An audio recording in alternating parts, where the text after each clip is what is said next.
pulau Panggung. Harga ngebeli pedang perisai. Wassalam jak bumi Lampung. Sambung Assalamualaikum warahmatullahi wabarakatuh.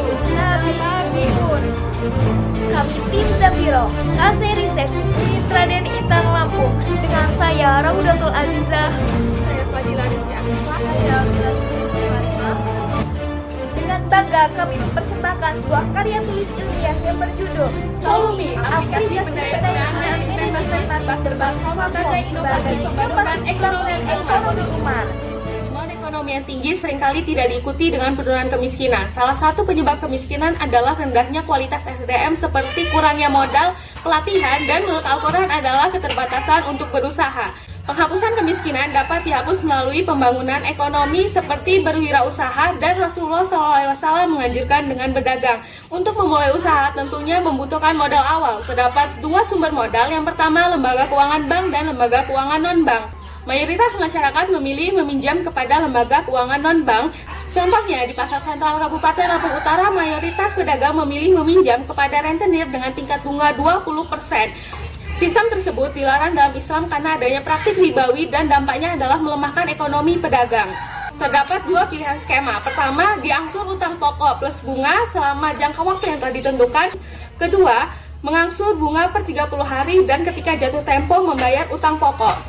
Skema 1 maupun skema 2, jika terlambat membayar maka harus membayar bunga, dan mayoritas pedagang memilih skema 1. Maksud dari melemahkan ekonomi pedagang adalah penghasilan tidak dapat digunakan secara maksimal signifikan. Islam memberikan perhatian yang tinggi terhadap pemerataan dan pendistribusian kekayaan melalui instrumen filantropi Islam, yaitu zakat, infak, sedekah, dan wakaf atau ziswaf, yang kegunaannya untuk membangun ekonomi. Besarnya potensi dana ziswaf ditemukan di masjid-masjid di Indonesia, seperti di Masjid Ad-Dua, Kota Bandar Lampung, tahun 2019 mendapatkan 7,85 miliar dari zakat, infak, dan sedekah, namun penggunaannya masih bersifat konsumtif. Manajemen pengelolaan keuangan masjid merupakan elemen penting dalam pengelolaan potensi dana ziswaf.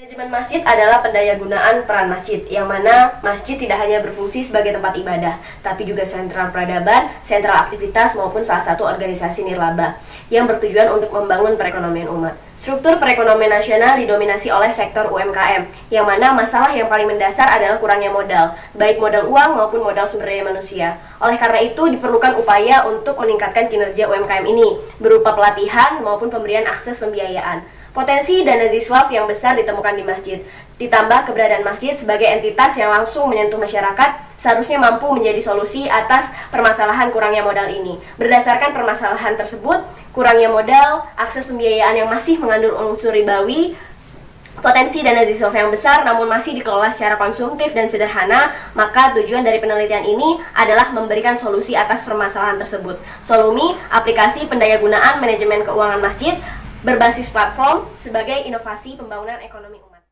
Metode penelitian. Penelitian ini menggunakan metode kualitatif. Fokus penelitian yaitu masjid yang berada di Kota Bandar Lampung, Masjid Ad-Dua. Metode kualitatif adalah metode yang berlandaskan dengan filsafat positivism, digunakan untuk meneliti kondisi objek alamiah di mana peneliti adalah instrumen kunci.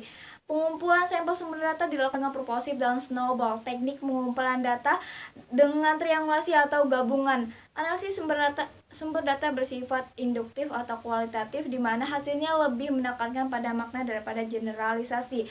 Metode kualitatif digunakan untuk mendapatkan jenis data yang bersifat deskriptif, disertai dengan analisis dari hasil diskusi kelompok agar dapat dikembangkan lebih lanjut. Dalam penelitian ini kami menggunakan dua data, yaitu data primer dan data sekunder. Data primer bersumber dari responden seperti takmir masjid, jamaah masjid, kemudian masyarakat setempat. Data sekunder yaitu buku-buku dan jurnal-jurnal ilmiah yang berkaitan dengan karya ilmiah kami. Kemudian dalam pengumpulan data kami menggunakan studi pustaka dan wawancara tak berstruktur. Dalam tahap proses analisis data kami menggunakan 3 tahap, yaitu reduksi data, penyaingan data, dan verifikasi atau penarikan kesimpulan. Berdasarkan tabel tersebut, dapat disimpulkan bahwa potensi dana ziswaf mampu memberdayakan ekonomi umat, namun penyalurannya masih bersifat konsumtif dan belum optimal. Maka hadirlah sebuah solusi, yaitu Solumi. Gagasan Solumi hadir untuk memaksimalkan pengelolaan dana ziswaf masjid melalui aplikasi berbasis platform agar memudahkan masyarakat untuk mendapatkan modal awal, meminjam uang, pelatihan kewirausahaan, terputusnya rantai ribawi, dan pembangunan ekonomi yang sesungguhnya melalui sinergi antar masjid. Jadi, apa itu Solumi? Solumi adalah peer-to-peer financing syariah yang menghubungkan antara takmir masjid dengan muzaki dengan masyarakat umum untuk penyaluran dana ziswaf. Solumi memanfaatkan teknologi agar lebih efisien dan efektif dalam penggunaan, pengelolaan, dan pendistribusiannya. Pengelolaan dana ziswaf dalam Solumi melalui sinergi pengelolaan dengan sistem desentralisasi dengan bentuk skema, yaitu terdapat dua jenis masjid, masjid induk dan masjid anak. Masjid induk adalah masjid yang telah memenuhi kriteria dari yang telah kami tetapkan. Masjid anak adalah masjid yang dibina, dinaungi, dan berada dalam satu wilayah dengan masjid induk. Peran masjid anak dan masjid induk saling berkaitan. Skema desentralisasi yaitu dana ziswaf yang terkumpul di masjid induk akan disalurkan di masjid anak. Skema tersebut kami adopsi dari sistem otonomi daerah di Indonesia.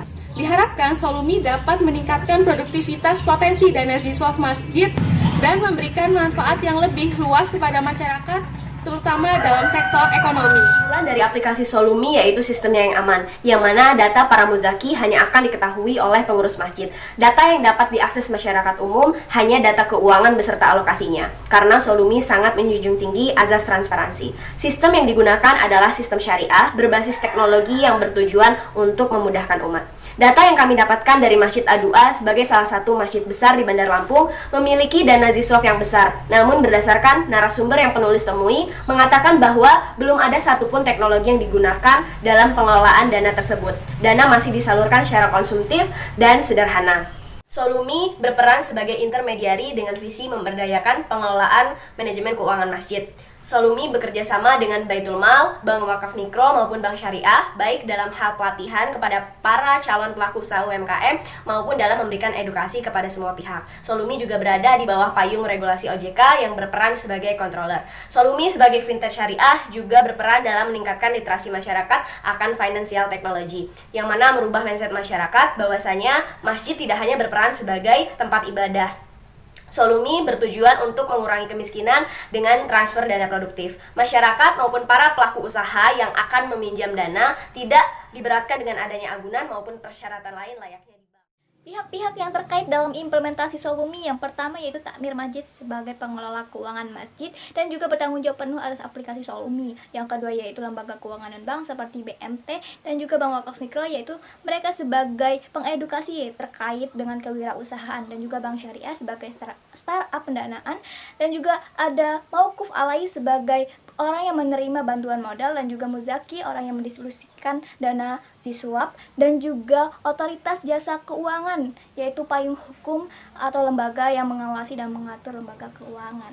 Langkah strategis implementasi Solumi yang pertama itu melakukan edukasi kepada takmir masjid oleh BMT, Bank Syariah maupun Bank Wakaf Mikro. Kemudian yang kedua yaitu website sebagai channel untuk menjangkau mitra. Yang ketiga yaitu media sosial sebagai platform atau kampanye literasi ziswaf. Kemudian yang keempat itu fundraising, pendanaan untuk mendukung aktivitas operasional. Kemudian yang kelima yaitu teknologi untuk menjangkau lini di seluruh Indonesia. Yang terakhir itu sosialisasi sebagai pengenalan atau pemberian wawasan secara langsung kepada masyarakat. Implikasi yang timbulkan oleh aplikasi Solumi yaitu yang pertama memperluas potensi sumber pendanaan keuangan masjid, yang kedua yaitu pengelolaan keuangan masjid lebih efektif dan efisien, yang ketiga yaitu social enterprise di mana pendistribusian dana ziswaf menjadi lebih berbasis kerakyatan. Jadi teman-teman, pembangunan ekonomi merupakan salah satu cara untuk mengatasi kemiskinan. Besarnya potensi dana ziswaf yang ada di masjid dan keberadaan masjid sebagai entitas yang langsung menyentuh masyarakat menjadikan salah satu solusi untuk para pelaku usaha muslim yang membutuhkan modal, hingga pelatihan kewirausahaan sebagai bentuk untuk mewujudkan pembangunan ekonomi. Perkembangan zaman yang semakin canggih merupakan landasan hadirnya aplikasi Solumi sebagai solusi permasalahan pengelolaan keuangan masjid dengan menggunakan potensi dana ziswaf. Sekian dari kami, billahi taufiq wal hidayah. Wassalamualaikum warahmatullahi wabarakatuh.